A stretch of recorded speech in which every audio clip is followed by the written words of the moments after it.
कृष्ण की बांसुरी हमें आत्मा की पुकार सुनाती है।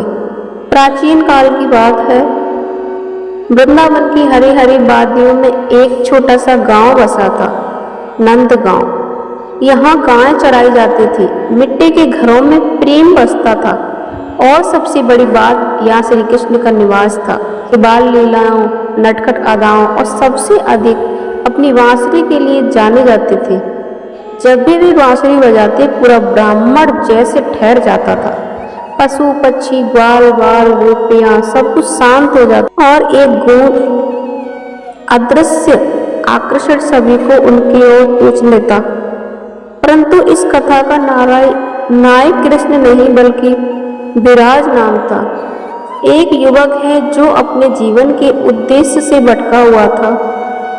विराज एक सरल ग्रामीण युवक था, परंतु उसका मन हमेशा अशांत रहता था।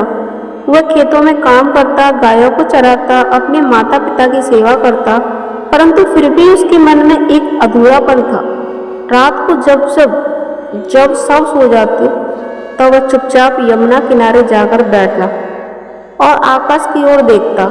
एक दिन उसने उदास स्वर में पूछा, हे प्रभु, मैं क्यों यहाँ हूँ? मेरी आत्मा मुझसे क्या कहना चाहते हैं? उसी रात दूर वृंदावन के किसी कोने से श्री कृष्ण की बांसुरी की धुन सुनाई दी। वह स्वर इतना मधुर, इतना दिव्य था कि विराज की आंखों में अश्रु बहने लगे।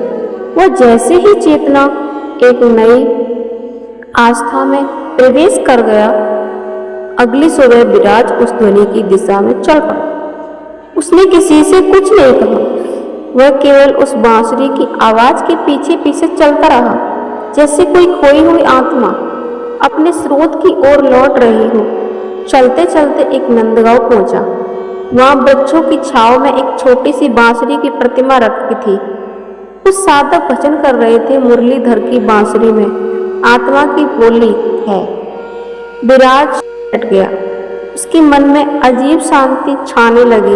वो भजन में डूब गया और जैसे जैसे बांसुरी की धुन उसके भीतर जाती गई, उसकी सारी उलझनें मिटती गईं।